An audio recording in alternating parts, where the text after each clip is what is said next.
Namira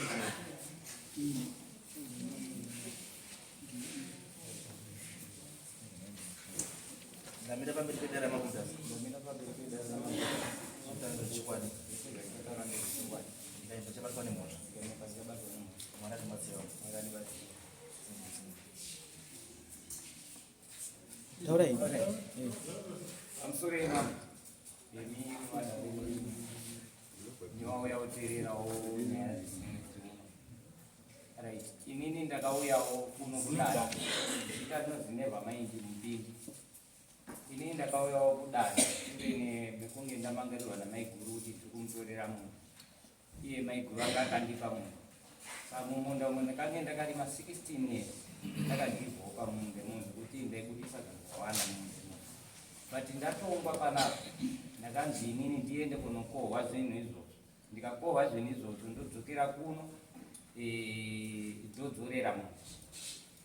Right, takaenda kumba ndichikwazira nzimbe maiguru naJacob Nyamtuma anenge aimiririra maiguru avo vaudza kuti ngatiendei apa todai ngatiendei apa todai.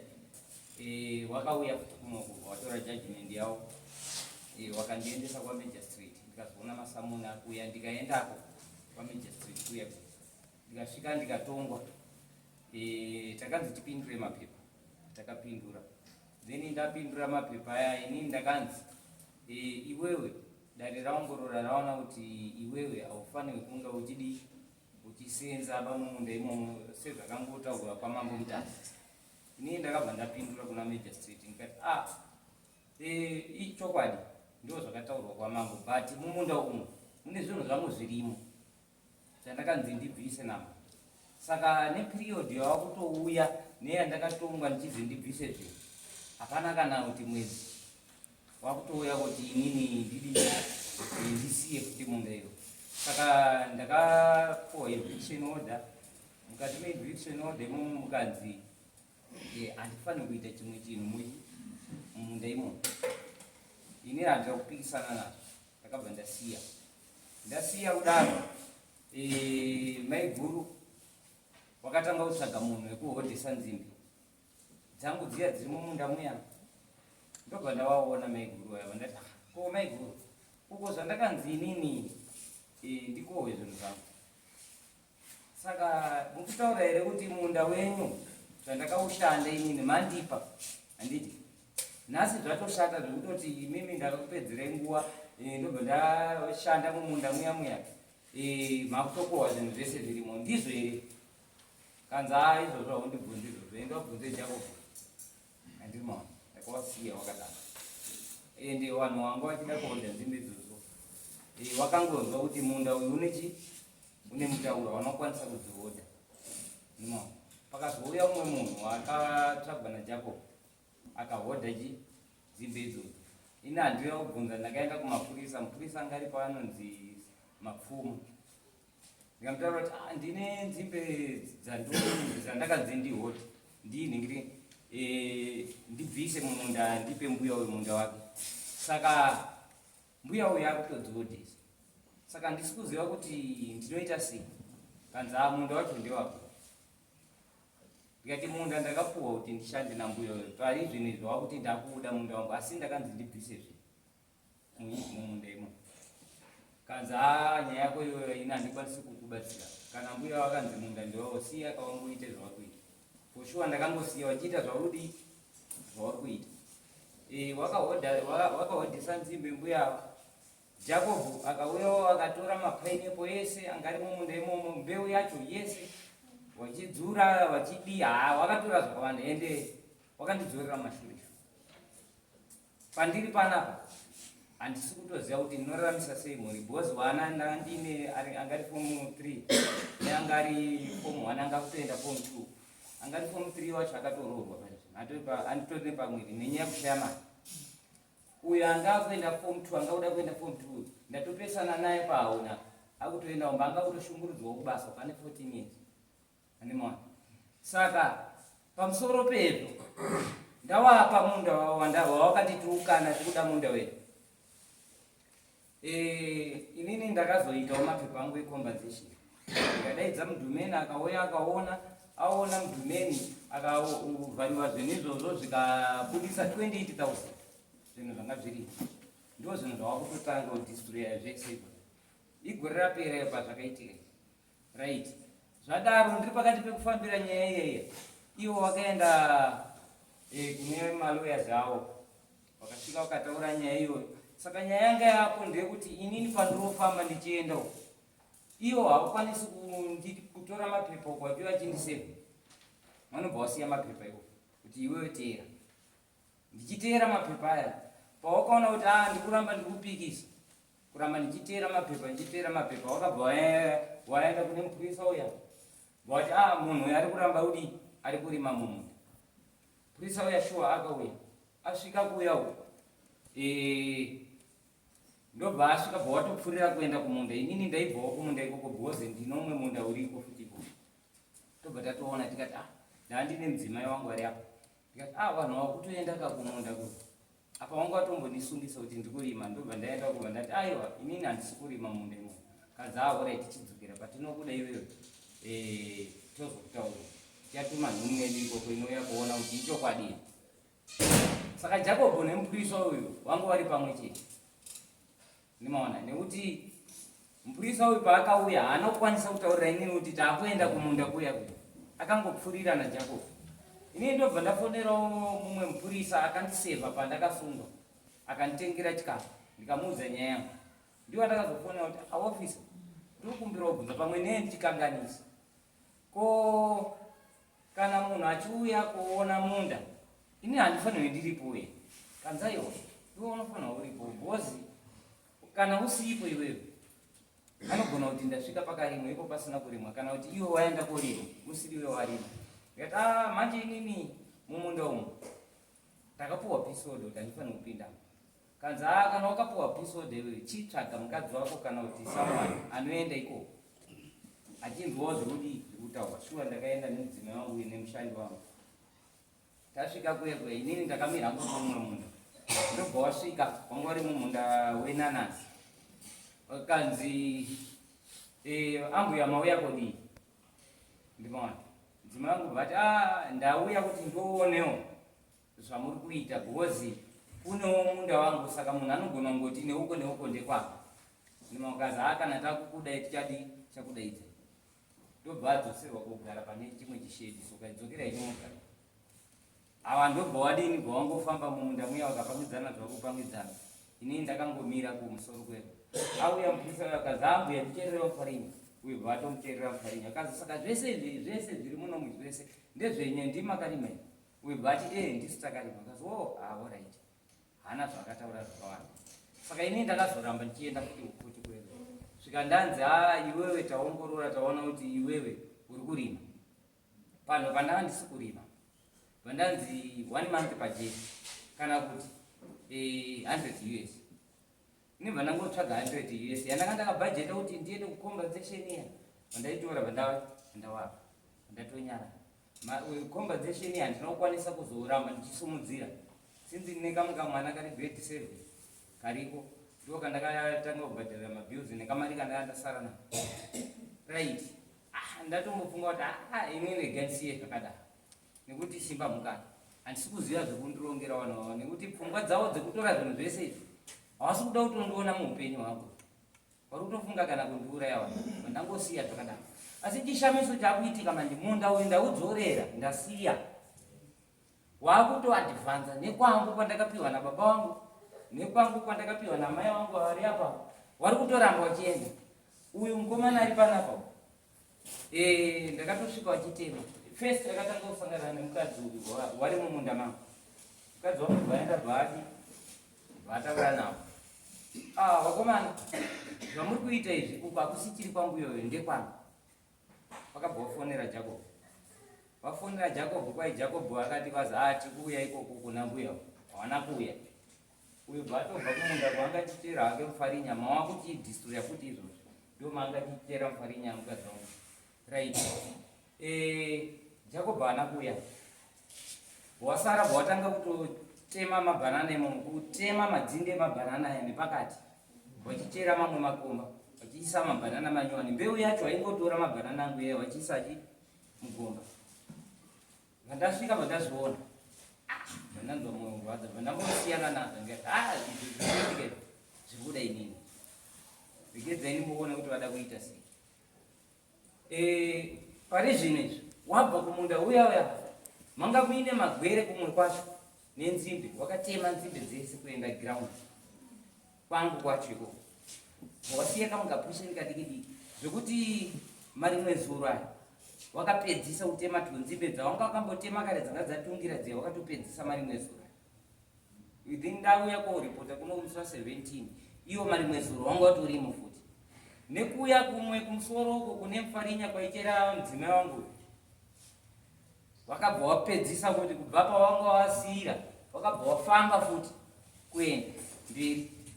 Saka handisi kuziva manje kuti pakati ndimbuya uyo ari kuvaudza here kana kuti ndiJakobho here, nekuti ndakutorwa nevanhu vakawanda. Uyu mukomana akagarapo nevamwe wake 3 wandisvikira wachidhistrero. Takatosvika pakufunga kuda kutokandirana svika ndakutorekodha.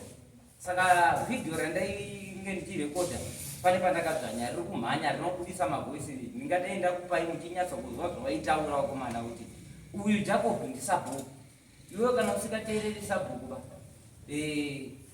hauna nzvimbo ba iwe. Nyaya yako iyoyo iri pekuti vanhu vapfuura pawakanzi wagumira, wapfuura mugano wemuasi zvinhu zvako zvawakatora havana kukombadzita hawana.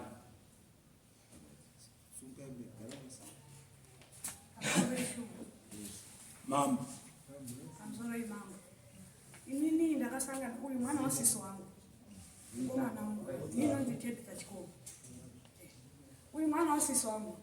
Ndaichera farini. Ndakati ndisapenda nemijumbo yayo. Ndiitengese. Pandaona munhu angada kuoda ndaenda kumunda. Ndaenda kumunda saka ndine mukunda wangu yaRuzi namba 2 aRuzi akarorwa.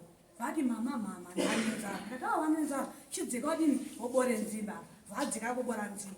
Adzika kubora nzimba akati mama kumunda kwedu uko musiri magogomba mune vanhu varimo. Ndikati mune vanhu ini ndapenda kuwaona. Mama munotemwa ndikati kweti ndakwenda kodini kuwaona. Shuwa ndakapfura ndikaenda kuna vakomana anonzi Rashidi naTefias naSimon. Uyu ndiye Simon, Rashidi asa. Vandasvika ndati wakorore mamukasei. Uyu anondidaira baba takotondigurusira akabata badza. Ndikati boys zvamuri kuita mumunda mamusoro kuti akutsvaga kukana here umamusi mumunda menyumba mudi kushanda mambuya uyu muchisiya kupi kumunda kwangu. Uyu mukomana akanipindura rafu imwe yekuti handina asi ndakatashedzwa kuti mwana uyu angundifungire akandibatira badza achitotera mumashure kwangu. Ndakamuudza kuti munomu ndo mandinofira nekuti ndane 26 years ndarorwa mamasunga ndiwo mundu wandakasvika ndichipiwa ndimbuya wangu. Saka hausi mundu wawaniba wambuya uyu. Akanditi mbuya muri kutaura nhando uyu mukomana arapo asi mwana wasisi wangu chaiye. Akanditi mbuya muri kutaura nhando kana wafunga zvechibhakera ka inini nditorirei. Ndikati aiwa kana watofunga zvechibhakera ka ngatitotambe nekuti hakusisina pane kufamba sezvamandiita mazvona. Vandafamba ndaenda mumunda menhanhasi ovhafonera Jacob. Afonera Jacob kwati baba jari uyu Ted yari kunoku kumunda kunoku iye mukomana uyu mukunda wangu vati mama izvezviutava. Ndikati visiyana nazvo Jacob haamboshisiba anouya tichipedzana kumunda kunoku afane asina kufa hakuna kusikundiuraya. Vandasvika munhanhasi andatona mune masadhei embeu mbeu wari kugwidura wachitora mbeu wachifirika uyu nhanhasi dziya zvisashutira. Ndakona kuti misi mutora zvakafanana. What's your relationship? 2 minutes yet. Uyu ndimai nechi. Oh, that's the now. Ndimai nechi. Uyu ndimai guru. Uyu ndiye munhu. Uyu ndimai nechi. Ndi baba munhu.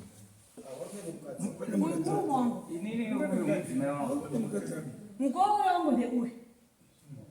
Mwana wasisi wangu. Jakobho wacho haada kuuya baba nambuya woti. Ndakamangarira vanhu vai. Jakobho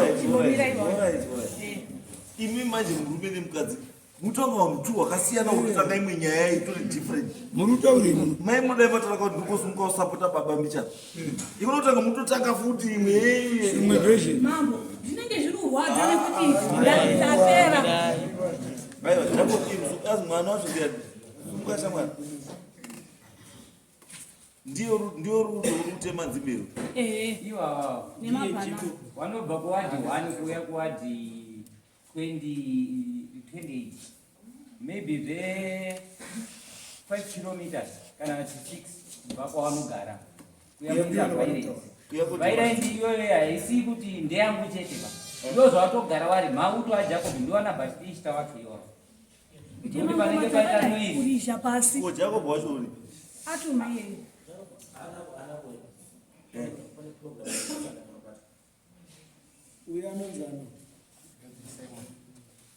iwewe simon urupi wana nesipeyo uri unotema zvinhu zvavanominda mao ndiri mushandi wambuya muzeke.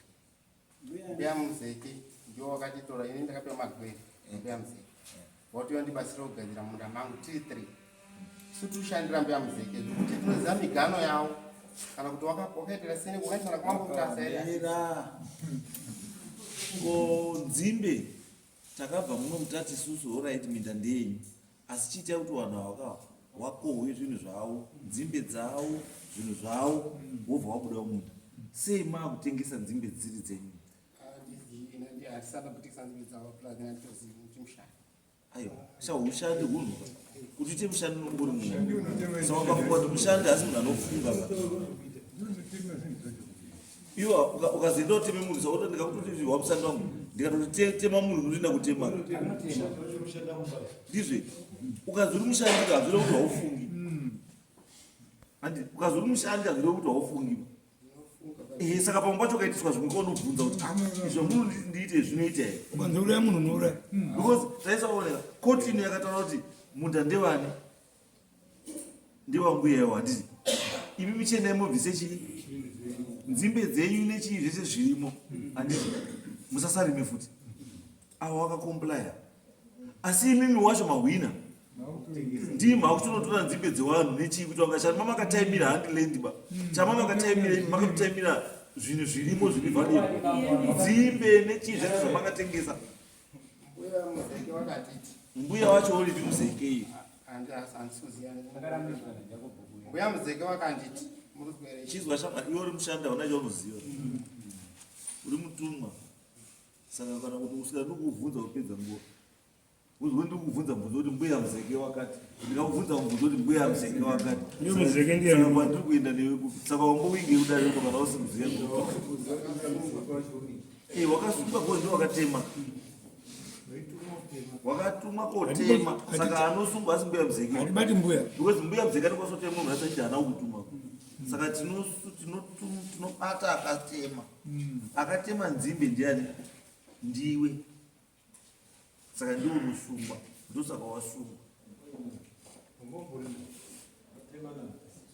tinokumana tinoshandana tati 3 wamwe wacho vari ndimana bhatista ndimi wana bhatista ndimi ndinozva munoita mambo pane nyaya inonzi malicious injury to property. It's a criminal offense.